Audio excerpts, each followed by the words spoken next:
I'm turned up, all the way turned up. I'm turned up, all the way turned up. I'm turned up, all the way turned up. Come to VIP, you see me getting turned up. I'm turned up, all the way turned up. I'm turned up, all the way turned up. I'm turned up, all the way turned up.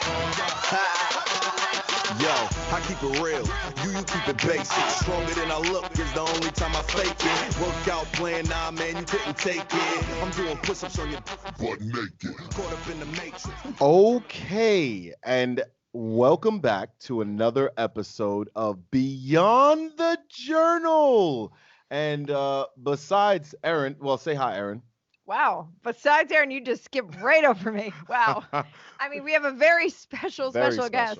So that makes sense. So I'll forgive you this time. But yeah, hi, everybody. How are you? I'm excited to introduce Miss Crystal McCrary. And for those of you who might have heard her name before, to our young viewers and listeners, this is not just Cole Anthony's mom, okay? She's a mother, an author, a filmmaker, a TV producer, a wife, an art collector. I could really keep going.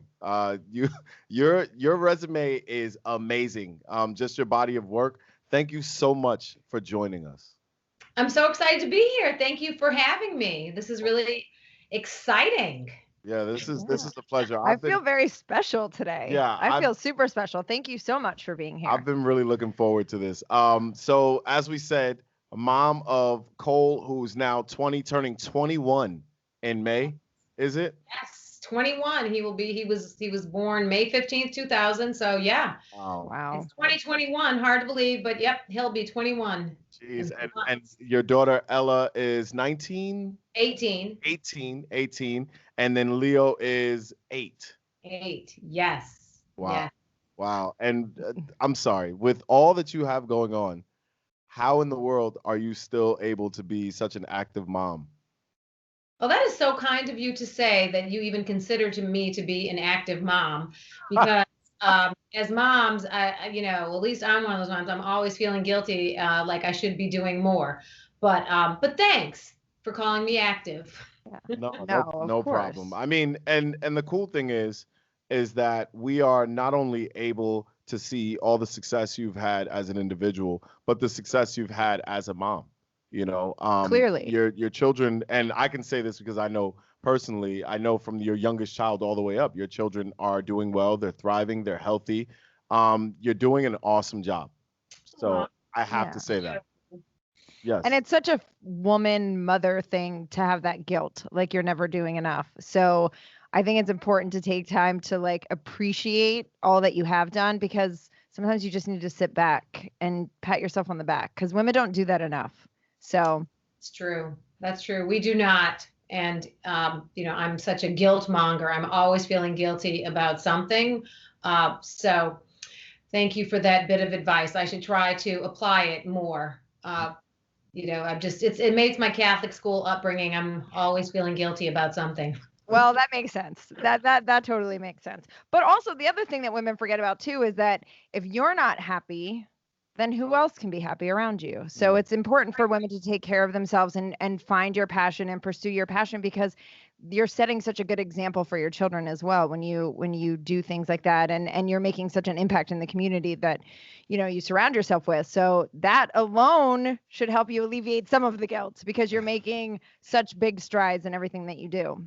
Well, thank you. No, you made me think for the young people, since you referenced that at the beginning, Lawrence, the young people, and I'm one of the more mature folks, I imagine, that you have on your show. But it made me think of a mature quote as it relates to children and parenting. But Jacqueline, former First Lady who passed away, but Jacqueline Kennedy.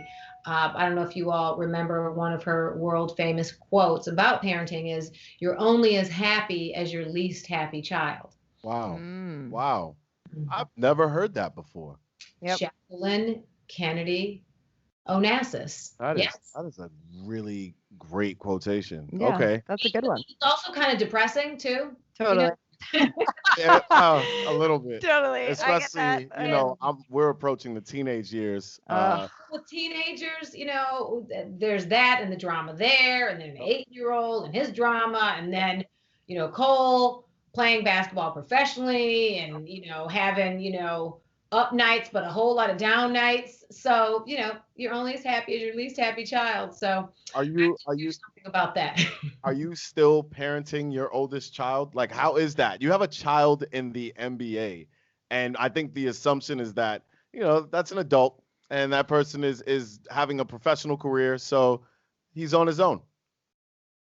Well, I mean, I think you will always parent your Yeah. children. It was funny. I took him to the airport when he went down to Orlando, sort of for good. And I got out of the car, because you can't go inside the airport. And I was hugging him, and I was like, "Okay, honey, have a nice trip." And he looked at me, and he was like, "Trip? I'm moving to Florida. Bye." That's got to Oh, be funny. That's That hurt a little bit. yeah. I was gonna oh say that must be. I mean, as excited as you are, that's also as a mother, like watching your firstborn get on a plane and know that they're moving, but they're starting such an amazing new journey and chapter, yeah. right? Yeah. So there's like, it's bittersweet, I'm sure.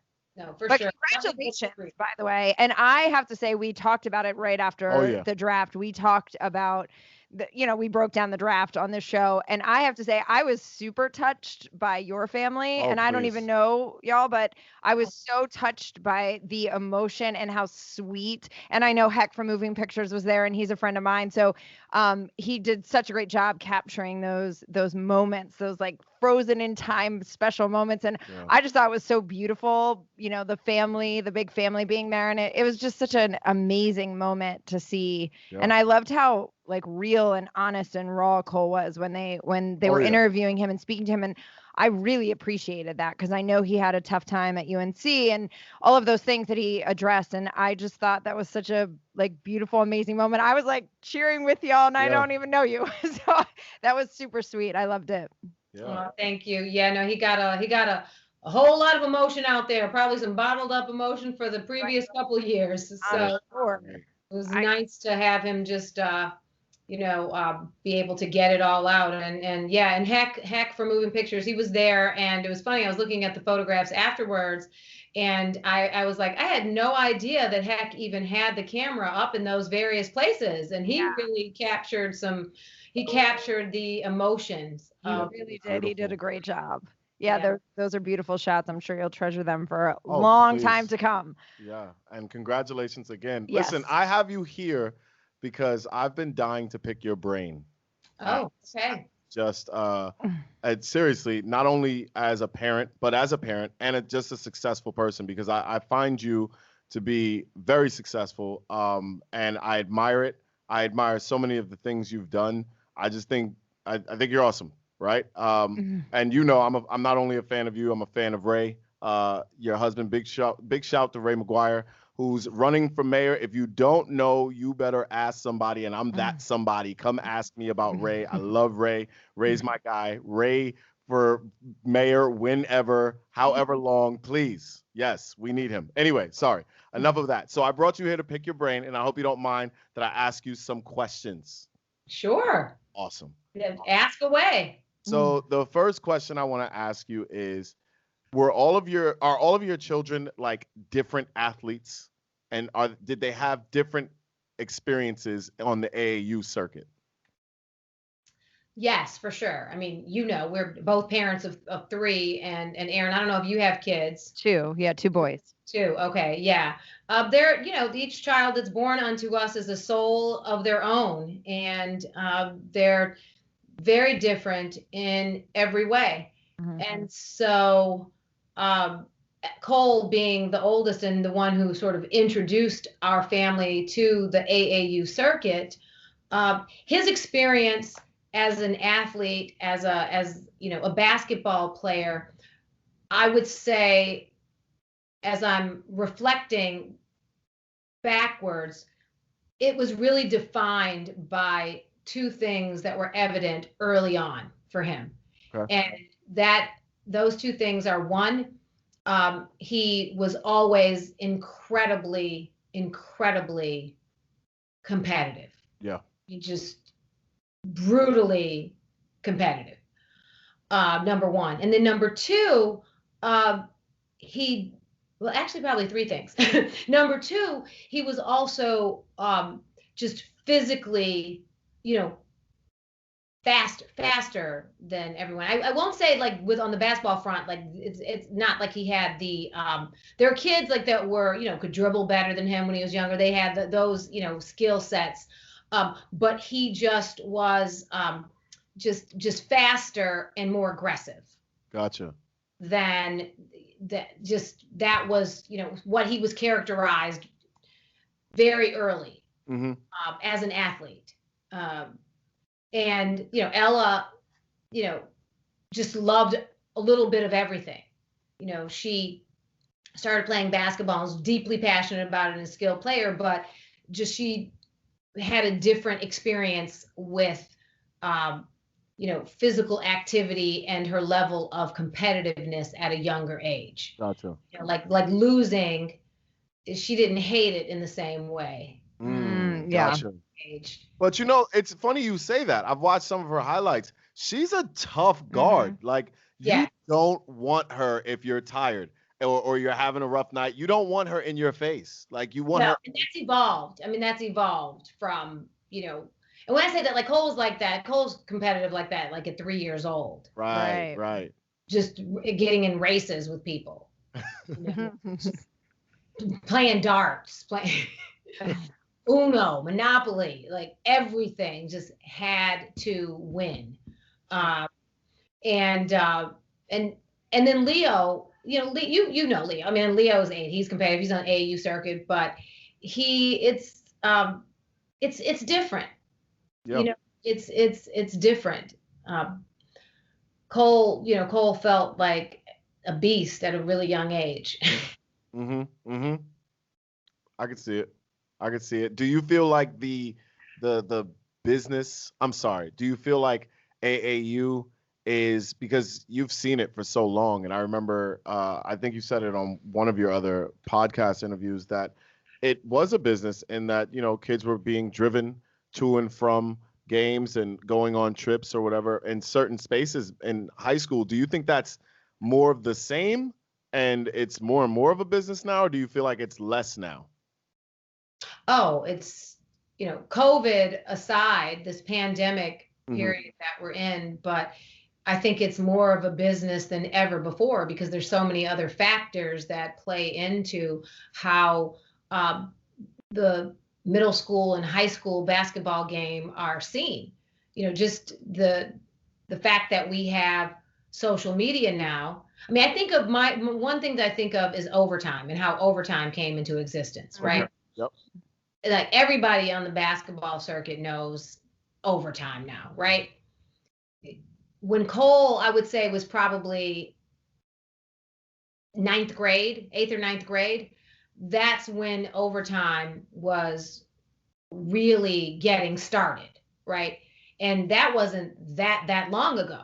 I mean, Cole, that was you know, less than 10 years ago. That was maybe 8 years ago. Yeah. And so you look at the growth, and I just use that as a barometer of the interest that there is in high school basketball. And so you have the combination of all of these different social media sites, you know, from, you know, Twitter to IG, the YouTube channels, the Snapchat, TikTok. There's so much content around middle school and in particular high school basketball. And so when you have that much content, then of course you're going to have advertising and marketing and, you know, shoe apparel companies and, you know, drinks and anything you can think of associated with sports, the brands that see that, oh, we have a market that showcases these high school players, their dunks, their, you know, highlight reels, the whole thing. I mean, just so the business of it, they all feed each other, right? So, I mean, like the EYBL circuit, that's just, you know, one massive advertisement for Nike. Yeah. Definitely. That's how they showcase their gear. Yep. And it's gotten bigger and bigger and bigger. So yeah, it's absolutely become a larger business with more eyeballs. Um, I don't know, it's being monetized for sure. Yeah. That money doesn't really, get to the players, but I suppose the quote unquote the deal is the bargain is that's where they, showcase their talents, and that's where they have an opportunity for college coaches to see them and get scholarships. And that's, I suppose, how that's how it's designed to set up. Right. It's It's the the system, right? exposure. Yeah. The exposure, I guess, is what they say is the benefit. But I'm kind of curious. We'll see as things, evolve, how it really truly impacts the game and Right. how it will change as the rules change for NCAA and athletes to now make money off their likeness. And then also when, the NBA going straight to G League or going, the draft or whatever. So it's going to be interesting to see how that all shifts as things evolve throughout. But I have a question because I am actually a basketball mom, and I know lots of basketball moms, as you do as well. I know that Leo plays now for Riverside. Mhm. Yes. So you're kind of a basketball mom's dream because you have three successful basketball players. And I love that you also have Ella because you get the two different aspects, Right. the girls' game and the guys' game. And the girls' game has really grown and become a lot more competitive. But I think, what did it require from you as a mother to be such a successful basketball mom? Oh gosh. And I hate to say basketball mom like that. Like it's like, No, no, I'm not even reacting to the basketball mom. I'm okay. just reacting to the description as a successful basketball mom, because you're living your life, and you're taking your kids to um, play in these tournaments on the weekends, and you're committed to taking them to practice. And as you're doing it as a mom, or at least me or a dad, I never measured it from the perspective of is this successful? I was just following what my kids' interests were. So that was really Right. how I approached it. I mean, I realize that sounds sort of not naive. Naive is not the word, but it's still sort of surreal to me. And I realize if I step back and look at this situation from the outside, Right. it's like, wow, you have one kid, that's in the NBA, one kid that's going to play in college now, and another kid, I mean, he's 8. It Yeah. remains to be seen what Leo ultimately wants to do. I mean, he says it's basketball. Uh,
That was awesome. I know, right? she's great. She is wonderful, man. She's really, really great. Ladies and That gentlemen, Miss McCrary. Yeah, that was Crystal amazing. McCrary. This I is feel like we awesome. didn't even. It's always with the show, right? Like we can go so much deeper Yeah. on so many issues. But I love what she just said. And you know what? It's interesting that she brought up MLK Jr. because I just watched a video yesterday that he said, and it kind of speaks to her point, and it just like made me excited when she said it. Is he said like, you know, it's so easy to like make a park not segregated. It was so easy to make the bus not segregated because it was safe, right? It was safe and it was easy and oh, look, yay, you know, we were making progress. But really that's not progress because you're not really fighting down to the root and to the core. Well, that's what people don't understand. They think when we say it's racism, it's just a bunch of people sitting around who just don't like blacks or don't like brown people. And they're like, you know what? We're not going to let them eat here. We're not going to let them come to our school. But it's so much deeper than that. This country, like, you know, we've talked about this. This country was founded on debt. And because it was founded on debt, the culture that developed was not a democratic culture. It was a capitalist culture. And this and capitalism is not supposed to be a culture. It's not supposed to dictate how we live. And because it does, it needs people to stay in place. It needs people to keep the same value in the same positions so that we can predict what's going to happen and we can pay back our debts, right?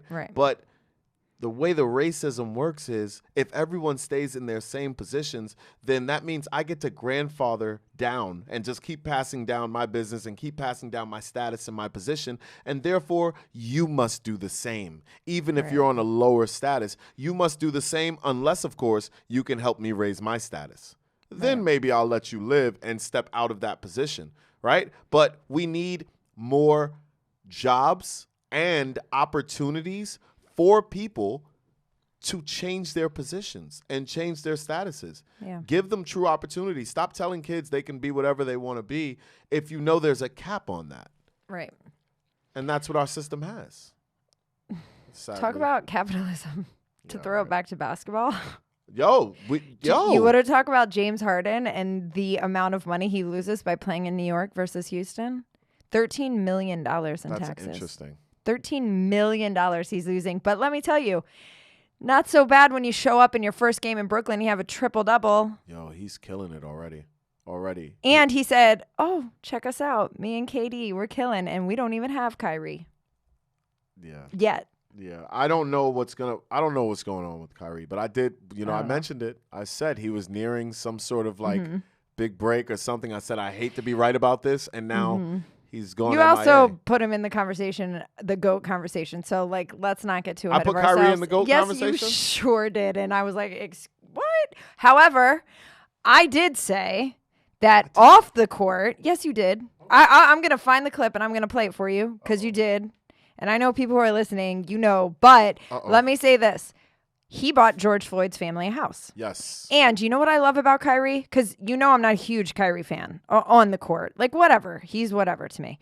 But off the court, I kind of feel like spiritually we could connect. Oh, yeah. For real. Like, watching him, I know everybody went off and thought it was jokes with him saging the court. I sage things. I'm into it. I'm all about it. I'm about the universe and signs and connections and soul and all of it. I always take it with a grain of salt when somebody looks at someone else and says that person's crazy because we challenge the status quo. We challenge the social constructs. And so anyone who wants to sit outside of that, except for saying the world is flat, I'm a little okay on that one. I think he reeled that in a bit. I hope so. I think he did. But you know what I appreciate about him buying George Floyd's family house? He didn't say a word. Yeah. But it was not him. It was not him. Stuff. You know how much money he's donated? How much food he's donated? Right. No, but I'm saying this is one of the things I truly like about him because you know what? From a PR standpoint, he could use some good PR right now. People are not thrilled with his behavior. And speaking of behavior, I want to circle back to James Harden's behavior because I have some comments about that. But speaking of this, so if he really truly cared what people thought and what the press thought or what his fans thought, he could do that stuff all day long. Donate, press release, talk about how great he is. He didn't say a word. Nope. Do you know the way I found out? I found out from, shout out to Scooter, Thomas Brothers, right? I found out from Scooter. He was posting all this stuff about Kyrie because, they have a relationship. Yeah. They're like family. So he was posting all this stuff about Kyrie, and I'm scrolling through the post, and I'm like, yo, I didn't even know. And Kyrie just keeps his mouth shut. Keeps his mouth shut. I respect that so much because especially when so much hate's being thrown at you, it's real easy to flip the script. Yeah. So speaking of when so much hate's being thrown on you, I want to talk to you because we actually haven't had the chance to talk about this, but I want to talk about this because, listen, you know me, I have to see both sides of the story. I need to find the balance in every situation. So I can do that with Harden, but really you're like layering on clothes to make it look like you're fatter than you are to lower your trade value to get what you want. Really? Is this what we're doing? And we're basically throwing temper tantrums, not showing up to practice, starting fights, getting in arguments, toxic energy, negative energy, which clearly maybe a little bit was an act because he shows up in Brooklyn and he's clapping and high-fiving and he's ready to rock. He's also got what he wants. He's got another superstar. So this is my question to you, and this is what I want to talk about. Is this where we are? Because doesn't that set a dangerous precedent for other players? As soon as you mentioned it, that's the first thing I thought is it sets a dangerous precedent. But we were already there. We were already there when LeBron was picking who his teammates were and picking, I'm taking my talents to South Beach. We were already there when Durant went to Golden State and there was that whole riff with Russell Westbrook. We've been there. We're already there. So did you see that really funny skit those guys did and LeBron ended up tweeting about it when this guy was pretending to be LeBron in the gym at practice when he got word that Harden was traded and he's like, I'm 36. I'm 36. And then he was like, where y'all going? Where y'all going? Yeah, exactly. He's like, get Kyrie on the phone. Kyrie. Oh my Kyrie. God. That was hilarious. And then he tweeted them and they all lost their mind and that was so cute and I loved everything about that. That's cool. But so the question is, do you think Kyrie retires soon? Because we did an IG poll. Do you have the numbers? They're in the note. The numbers were. What do you think, though? I can look up the numbers. You tell me what you think about it. Anyway, I don't think Kyrie retires right now. You don't? I don't think he retires right now. I Oh, don't. okay. So then let's see what the IG poll said. So 82% think he will retire in the near future. 18% do not. But then my question was, following that, will his impact be as powerful and influential, most especially in social justice reform, if he isn't playing basketball? And 64% do not think he will be as impactful or powerful, and 36% still think he has. I tend to agree. I think the sneakers will be impactful. I think he can continue on a sneaker legacy. I think he's found a niche with the sneakers like a Jordan niche. Like I think he could get there, right? Better than a lot of other players. But I don't think that's enough to carry a social justice legacy. I think he needs to be on the court. I think the smart move for him, despite the fact that he's frustrated, is to find a happy medium where he can express himself and fully be himself out loud for the world to see. I think you use the NBA as a platform if I'm Kyrie, right? I think it's the best way to do it. Right, but I can see what you're saying, but with his standing right now with the NBA, I mean, I think he's going to have to come back and really which isn't a problem. Settle in and win and then get good graces and then possibly. But here's what I want to know. I'm really anxious to see what he's cooking up outside of basketball. Because he truly said he joined a New York City call with Cynthia Nixon, who from Sex and the City, actress who's also a politician in New York City. Right. And the Nets were playing a game and he was on the Zoom call with this entire group talking about a bunch of different things. But he said he is willing to die for social justice reform. That's how committed he is to this. So I'm really curious to see what he's going to launch, what he's cooking up, what he's going to come forward with. I could see him talking to the players about developing their own league, because I think a big part of what he's willing to die for is the independence of the player. And I think his big beef, wow, that's not good. I think his big issue. Why? What did you say that for? Nothing. You'll get it later. I think his big issue with the NBA is that the owners have so much of a say-so over the players who are their own personal entities, and now they're their own personal businesses, and they have to work under the net or, within the net of the owners and the league, and he's like, we're bigger than y'all, basically. And I think he feels that way about a lot of things outside of the league. Like, we are bigger than the social constructs that confine us. Why do we allow them to limit us? And so I think the league is just a microcosm of the amount of hatred he has for the limitations he lives under. And that's why I kept saying, I was like, he's nearing a break, because you have to understand that these players are now so much bigger than the owners. They may not be bigger than the game, but they're bigger than the owners. And the owners are that, like, that aristocracy that we deal with in America, right? That group of people we hardly ever see who seem to control things. And then there are the movers and shakers, like, without us, what would you be? Right. So I saw this coming, and now with Harden acting the way he acted, there's to be some sort of clash soon. And if Kyrie's still around to pounce and the players decide, let's walk away and start our own league, they very much could, because the league really is becoming a separated league in the first place. You have like these tiered teams where if you really wanted to, you could take like the top 8 to 12 teams and start your own league or your own playoff. Right, but you still have to have leaders. You still have to have people who are running the show. I mean, so I see LeBron coming back and working in this area. Yeah, I could see that too, but not everybody loves LeBron. That doesn't matter. He's a very powerful figure. Right, but I'm Not just saying everybody my loves point. Kyrie, but my he's point powerful. my point is, I'm just saying at some point I get it. At some point, you still have to have someone in charge. There still has to be some form of authority. And now I understand that's it's what you're better saying. if Gotcha. it's self-appointed or if you decide you're starting it. But still, if Kyrie starts it and LeBron starts it, you still have players who don't like the authority, who don't like the rules, who don't like me. the regulations. Like me. Right. Like, so sometimes it's not always about that. You're still owned. But I think there could be profit sharing, and there could be a lot of things. But there's also, and I know we have to Right. wrap up, but I think for me, for example, Yeah. I will soldier for you if I believe in what we're doing. And I'm one of the biggest rebels I know in terms of like, I'm just not doing that. I'm going to do it my way. All right, I'll do it, but I'll do it my way. But if I'm soldiering for you, I'll do it exactly how you want it, and it'll be perfect. And I'll do it every time just like that if I believe in what we're doing. Well, or So that could happen. I get that, or even more so, and we've talked about this before and outside of basketball, is when you allow people to invest in something, Yeah. they're much more willing to help it grow and Oh, yeah. flourish when they have a stake, right? Yeah. So maybe that's part of it. Anyway, we always finish every show with a quote, Mm-hmm. and I started the quote. You started the I quote. see that you- finished the quote. you So it's finished the us. quote. So this is a quote from Ian. Wow, look at that collaboration. Ian L. All right. I won't tell you which part is which because that doesn't matter. We're a team. Anyway. Oh, now we're a team. I love how you love to take credit for so many things, and now we're a team. But you know what? I'm gonna relish that that fact right now.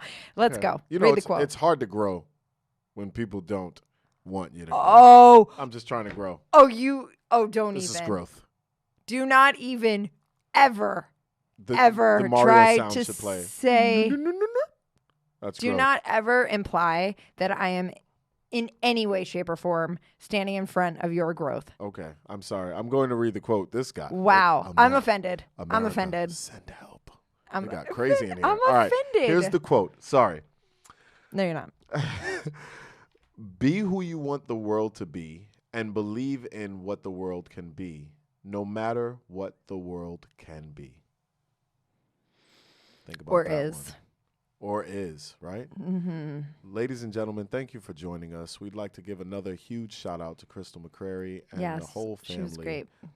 Thank you so much for sharing so much insight and just love and time and energy. And send all that good positive winning vibes to Orlando Magic and Cole Oh, yes, Anthony. yes. Let's get them back in the W category. Shout out to Cole. And thank you, ladies and gentlemen, for joining us on another episode of Beyond the Journal.